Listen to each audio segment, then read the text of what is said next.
In this video, we'll be going over the June 5th ban list, explaining why each card was hit and also how the game has changed because of it. Starting out with the bans, we have Cyberstein, going from 1 to 0. This is a level 2 Dark Machine monster with an effect that lets you pay 5,000 life points to special summon a fusion monster from your extra deck in attack position. Over the years, the Cyberstein has gotten the potential to summon a number of powerful game-ending threats with its effects. This card was first banned over 15 years ago for being able to summon the Cyber Dragon fusions for an easy OTK.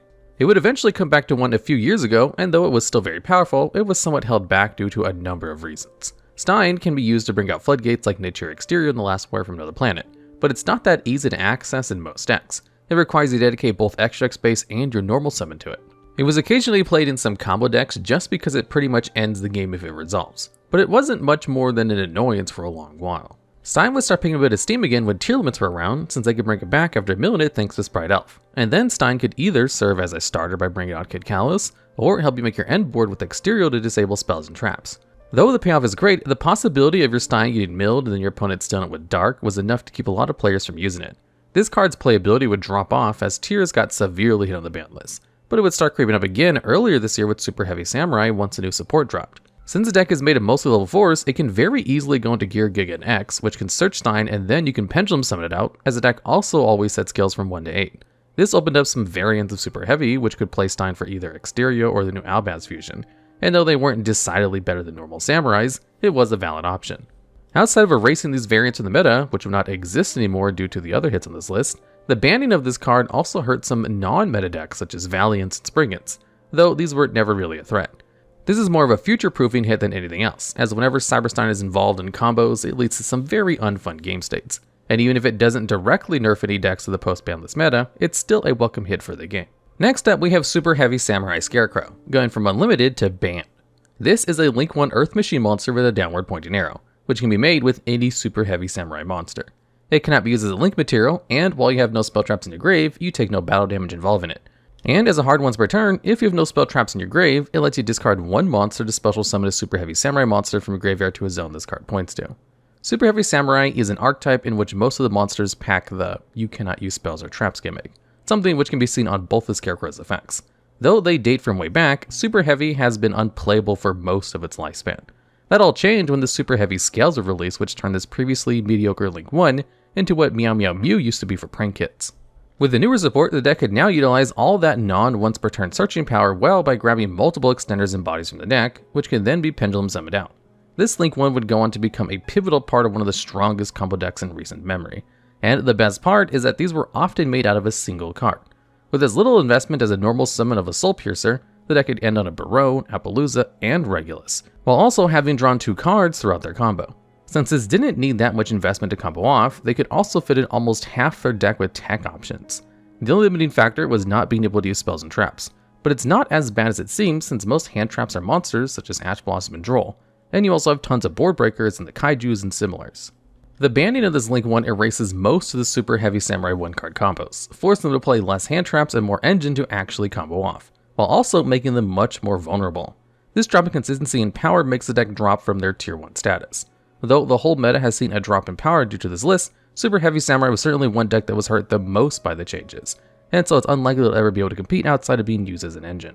And now for another ban, we have number 89, Diablosis the Mind Hacker, also going from 3 to 0. This is a generic rank 7 which can detach one of its materials, look at your opponent's extra deck, and banish one card from it face down. It also has an effect that triggers at the end of the battle phase, where if it destroys a monster by battle, it can banish a card from your opponent's graveyard face down. Lastly, if your opponent's card is banished face down, it can banish cards from your opponent's deck like that equal to the number of currently banished face down cards. Mind Hacker initially came out as a prize card, just like Cyberstein, which we've talked about already, though unlike Cyberstein, this card would see absolutely no play upon its initial release. Diablosis would eventually become one of the main combo enablers in a tier 1 deck once Kashtira rose to power. The main gimmick of Cash is banishing cards from your opponents face down, and then capitalizing off with Kashtira Shangri-La, which can lock your opponent's zone each time one of their cards is banished face down. Diablosis feels almost tailor-made for this strategy, as it can be made with any 2 Kashtira monsters since they're all level 7, and by itself it can trigger Shangri-La at least twice a turn with its effect. One of the most common setups in Cash was to end on a Mind Hacker, Shangri-La, and a Rise Heart, with your opponent having 3 of their zones locked. Then, when your opponent committed to the board, they'd have their cards banished with a Rise Heart, which would trigger Shangri-La to lock the 4th zone. Afterwards, Mind Hacker would trigger again and lock the 5th one. This was game ending most of the time, as if all of your opponent's monster zones are locked, for example, you're unable to summon any monsters. These kinds of boards had to be answered with cards that would clear them all up at once, such as Dark Brother No More and Evenly Match. But even these could be played around if the Cashier player opened enough extenders to make 2 Shingra Eras before the Mind Hacker, and can then use them to lock up all of your opponent's spell and trap card zones before your opponent's turn. However, even if they did manage to clear it, there was no guarantee they'd be able to win the game afterwards, as Mind Hacker would still have removed cards from an extra deck and a bunch of the top of their deck face down. This deck destruction aspect led to many concessions having to be made at a deck building level, such as having to include 2 copies of extra deck staples as well as more copies of your engine requirements so that you wouldn't lose on the spot due to the card's effect.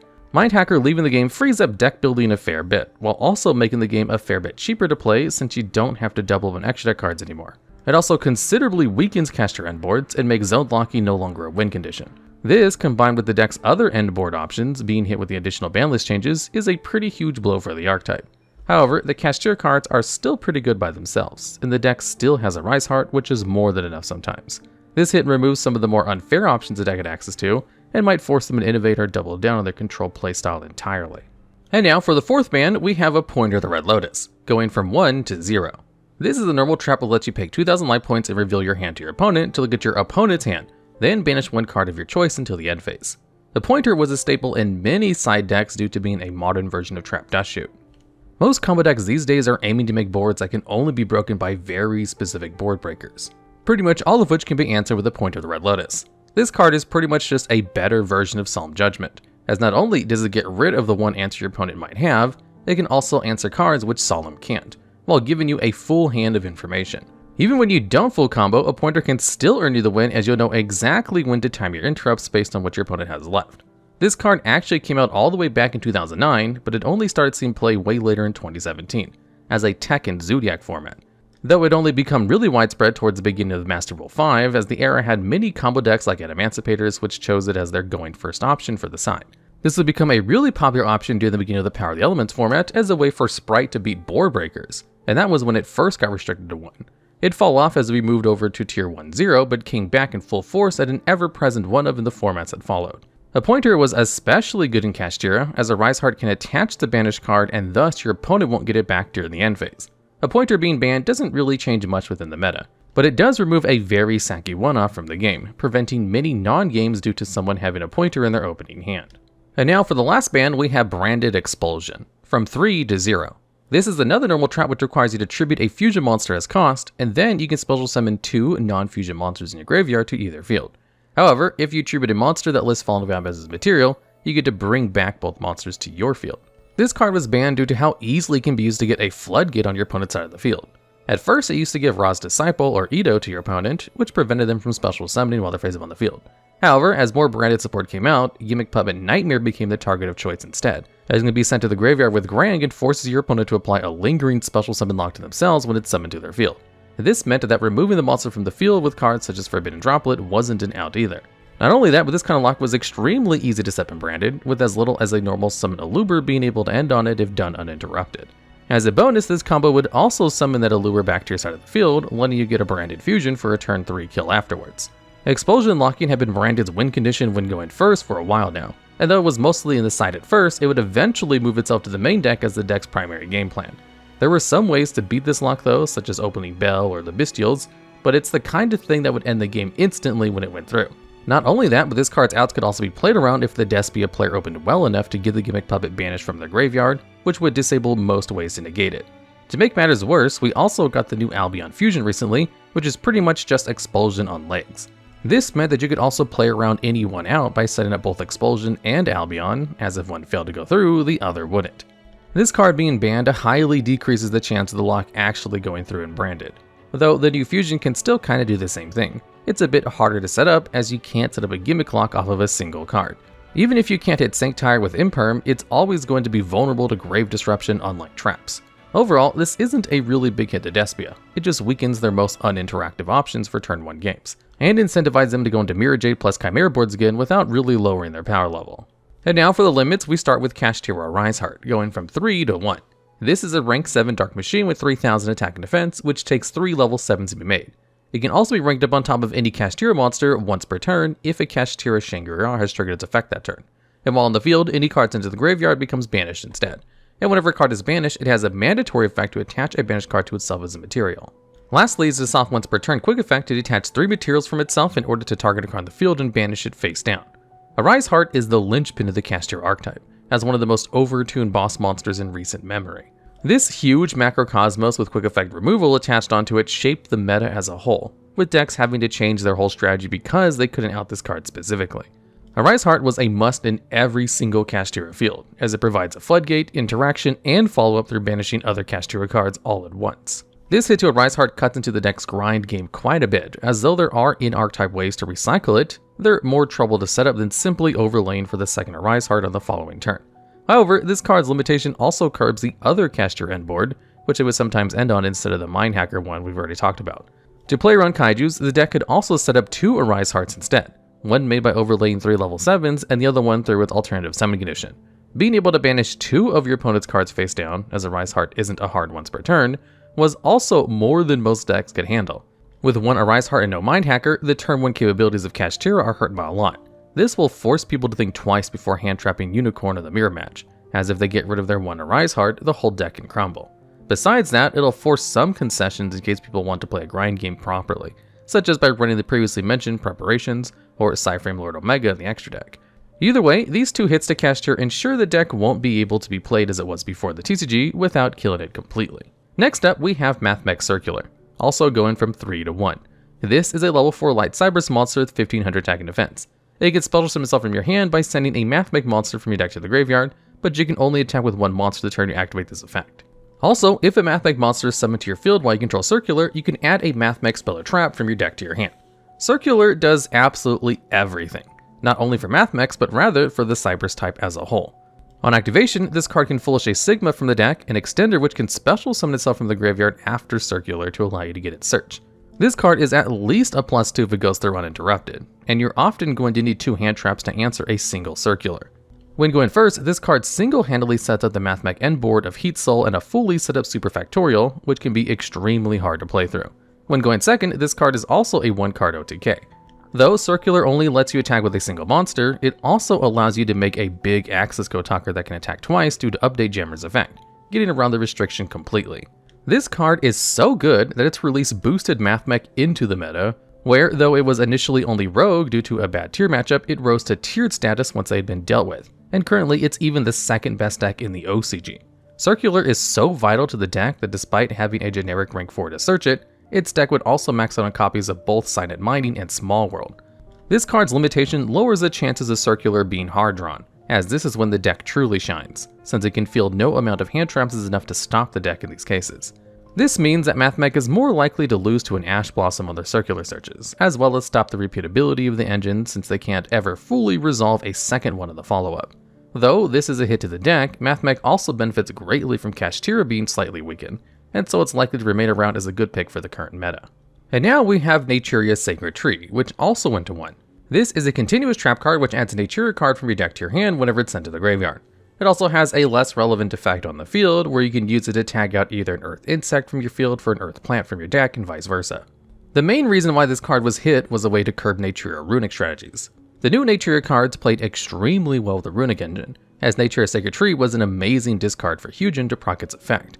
Not only that, but the levels of the runic fusion monsters were perfect when it came to allowing you to go into your extra deck with the Naturia Camellia, letting you sync her up into Barone or make rank 4s like Dugares. Naturia Runic was one of the best decks of the previous formats, as the best runic variant around, since it could very easily counter the other ones by ending on a Naturia Beast. This deck fell out of the meta somewhat due to the rise of Purely and Super Heavy, forcing the decks to run a lot of hand traps, which Naturia Runic could never afford to run due to low amounts of tech slots. This card would be poised to come back into the meta due to the hits to both of these strategies keeping them out of their tier 1, if it wasn't for this massive blow from the ban list as well.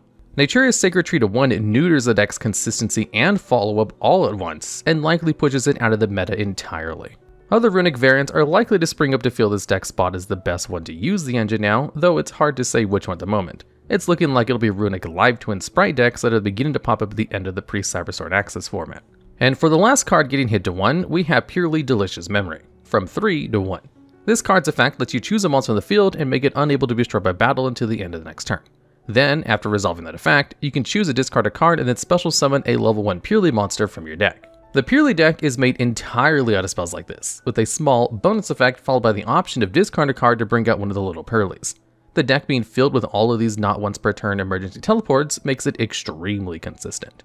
Though, besides their extra effects, what sets these memories apart from each other is that they each allow you to go into a different extra deck monster when using their on-field effect on the level 1s. This made a Delicious Memory arguably the most important one of the deck, as it allows you to go into Impurly Plump. Since Plump can attach extra materials to itself from the graveyard, it's the easiest way to get into a 5 materials needed to go into Expurly Noir, the deck's towers and main win condition. Delicious Memory to 1 is a bigger hit than it might look, as not only does it decrease the consistency overall, it also harshly lowers the chances of the deck ever ending on Noir on turn 1. Purely can't directly search the memories in any way. Instead, they rely on either excavating off the top of the deck with their regular Purly, or getting them with their continuous spell.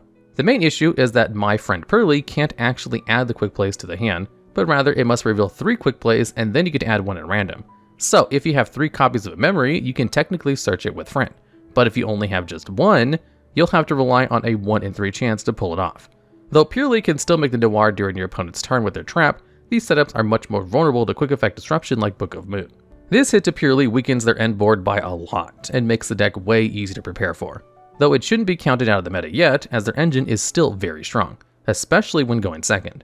Purely will most likely remain a rogue option now, but might come back to tiered status once their newest wave of support comes around. And now finally for the last limit, we have Psyframe Gear Gamma.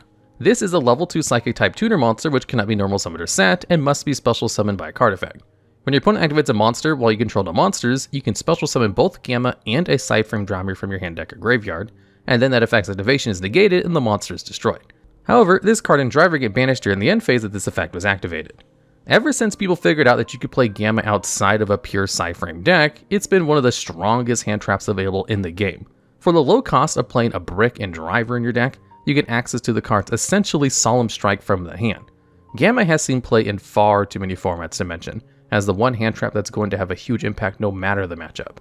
This card had already gotten hit in both the OCG and Master Duel due to its ability to counter Max C, as well as perform this function, making this limitation a bit less surprising.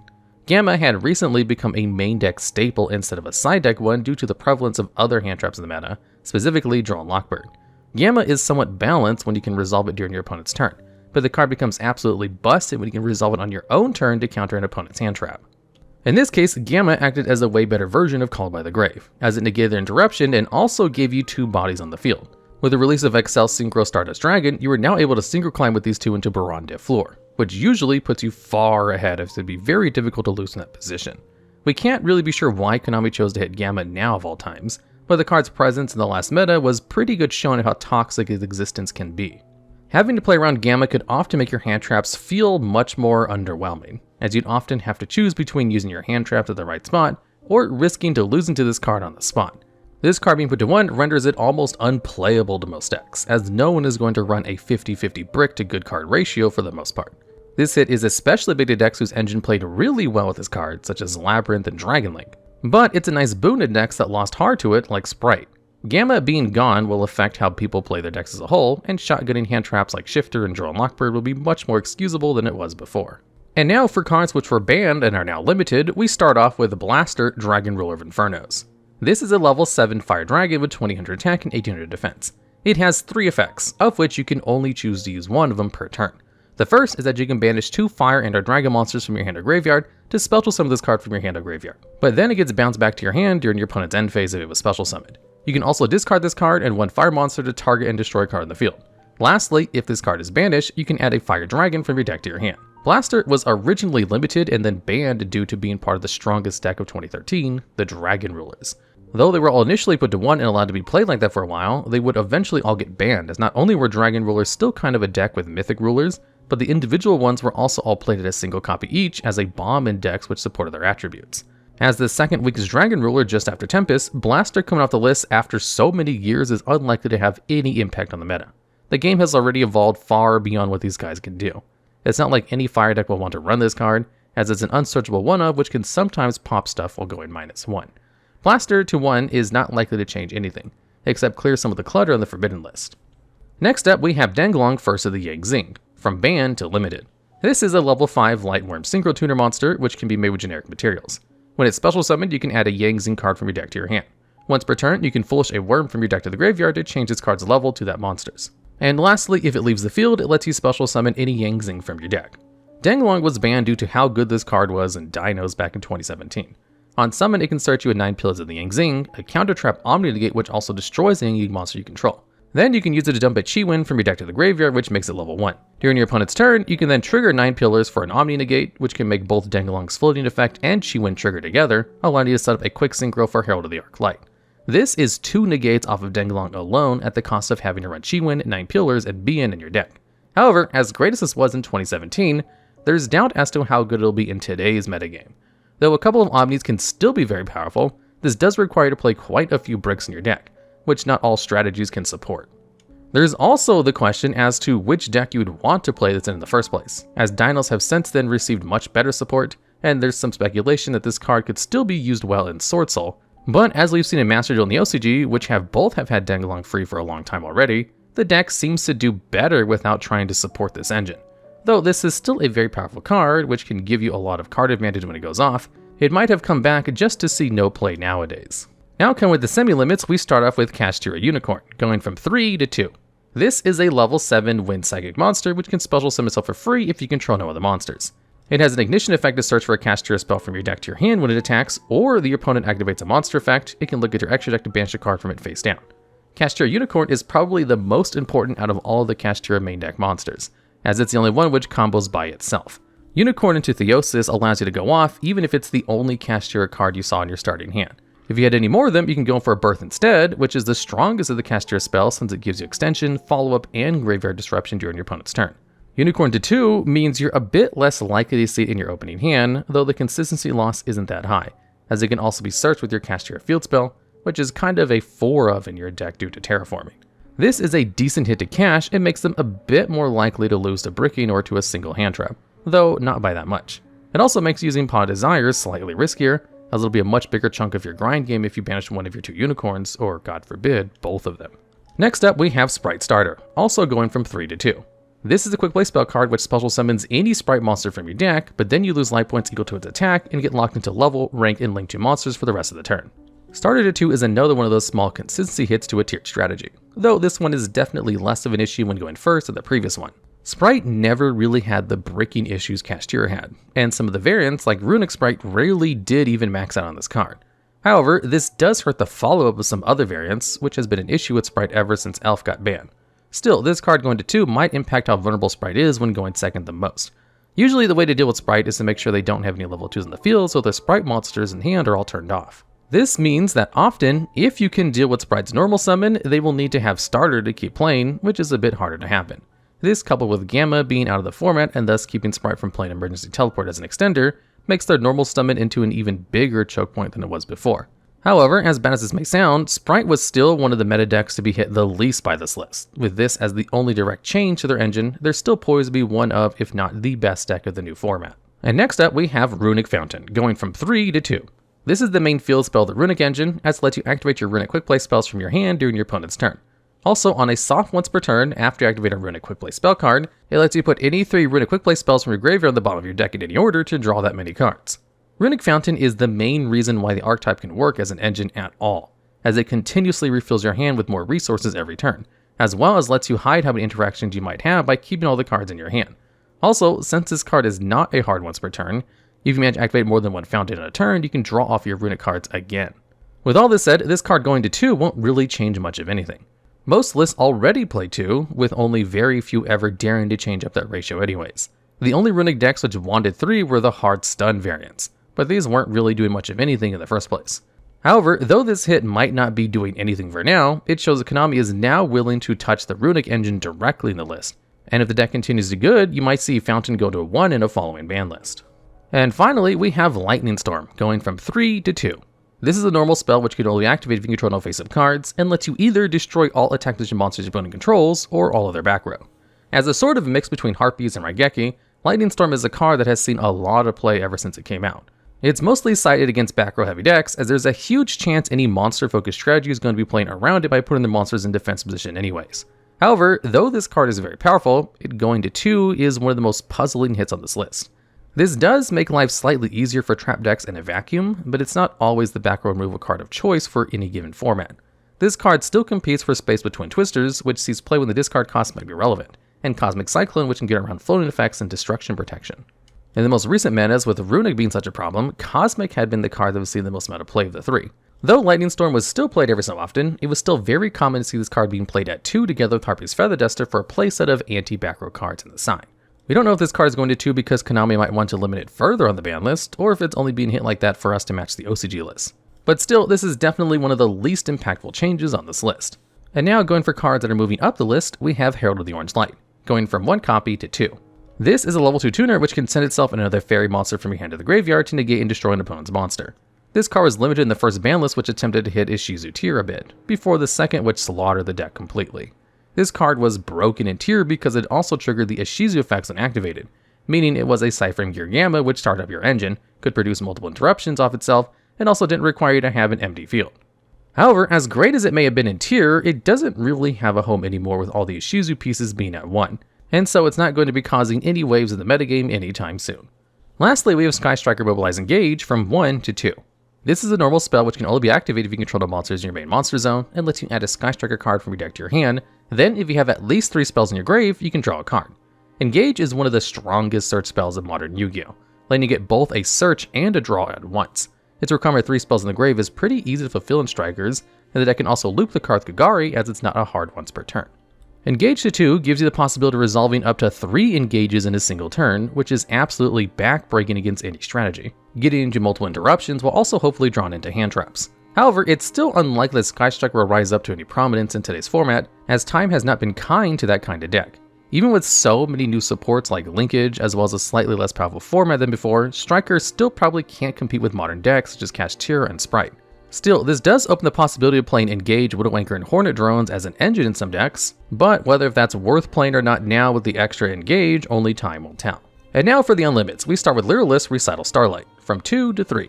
This card is basically just a generic 1 which can detach to add any level 1 wing beast on a soft once per turn. Recital Starlight was initially limited to stop the main starting play for Lyralist Tri-Brigade, which was to make a couple of these Lyralists and then overlay both of these into Draco Future to play around hand traps like Nibiru.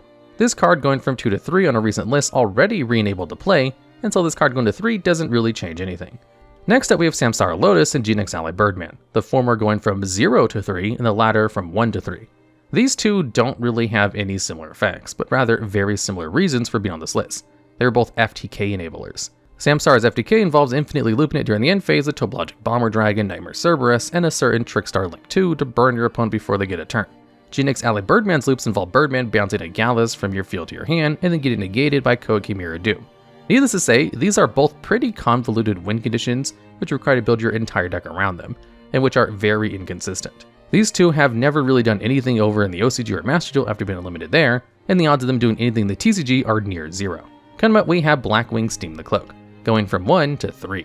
This card is a low-level tuner which can generate tokens, which had to be banned way back during the beginning of the new Master Rule due to the release of Christian Hulky Fibrax in the TCG. Steam the Cloak was freed only once Hulk finally got banned, and just as it continued to do nothing while at 1, it'll continue to not impact the metagame at 3 now. There isn't any good way to search out the card now, and even if there was, it's unlikely any deck would choose to play more than one copy of this card anyways. Following it up, we have Spiral Quik-Fix, also going from 1 to 3. This is the non-once-per-turn searcher of the Spiral archetype, initially limited to curb the consistency while also stopping the deck from playing machine duplication, as it's a low-level machine with 500 attack. And as good as this card might have been in the past, 2 extra Quik-Fixes aren't nearly enough to make up for the lack of master plan in the TCG. And so this doesn't really change anything about Spiral being currently unplayable in the West for now. In suit, we've got Draco Face-Off, going from 1 to 3. This card allows you to reveal a Draco Slayer and a Draco Overlord Pendulum monster from your deck, and then one randomly gets put either in your pen zone or special summoned while the other gets added to your hand. This card was limited quite a few years ago due to how good of an extender it could be in Pendulum decks, as it lets you either get a body or a scale as well as an extra deck setup in decks which played Luster Pendulum at the small cost of having to run the Draco Overlord as a brick. This is a small boost in consistency to Draco Slayers, a deck which rose up to Rogue status during the Power of the Elements format, but was soon snuffed out by Kashtira's ability to lock out their Pendulum zones and prevent them from playing. The Kashtira issue still remains in the current format, but with decks slightly weakened as well as the super heavy scales also being amazing extenders for the deck, might make it come back around even if it's just as a rogue option. And the last change we got was Sky Striker Mecha Module's Multirole going from 1 to 3. This is a continuous spell which has the effect to once per turn, target and send another card you control to the graveyard to make it so that your opponent cannot respond to your spell cards until the end of the turn. Then, during the end phase, it lets you set Sky Striker spells with different names to your graveyard up to the number of Sky Striker spells that were activated this turn when Multiroles face up on the field, but they get banished when they leave the field. To go along with the easing of Engage, we've got the just as broken Multirole going back to 3. This card is another very strong tool in Striker's arsenals, which not only prevents things such as Ash on Engage, but also gives you almost limitless grind game and resource generation. Still, as strong as this card might be, it still requires you to be playing the game to be online, which can be very hard for Strikers when it has to do with Kashtira's Macrocosmos or Sprite's multiple interactions. In either case, you might be halfway there if you manage to make this card's first effect resolve successfully, as you'll make your modern board breakers such as the Tactics cards unreasonable afterwards. Still, even if this card is potentially very powerful as a card, even more so when paired with Engage, Strikers continue to occupy that awkward spot in the metagame, where they're too weak when going first, but cannot quite deal with what decks are doing when going second. Even if these two unhits help a lot, it's still very difficult for the decks to attain more than Rogue status for now. Alright, and that's the whole list. Overall, the biggest losers of this ban list were Super Heavy Samurai and Pearly, which were only able to be at full power for barely a month after being released, now being struck down from their tier 1 to Rogue status in one fell swoop. Followed in, we have Kashtira, which got their most toxic aspects neutered, and a slight hit to the consistency, but the deck is probably going to stick around at tier 1 for now. The biggest winners on this list have been, by far, Sprite, Branded, and Labyrinth, as they were already more than capable from competing before, and only became better now as the parallel of the format has been decreased substantially, while they walked away with very few or no direct hits. This power vacuum might also lead to some other less represented decks to fit better within the meta, but as to which might rise to tiered status, only time will tell. Alright, and that's the video. If there's anything we missed about the cards on this list, or if you have any suggestions for future videos, please leave those down in the comments down below.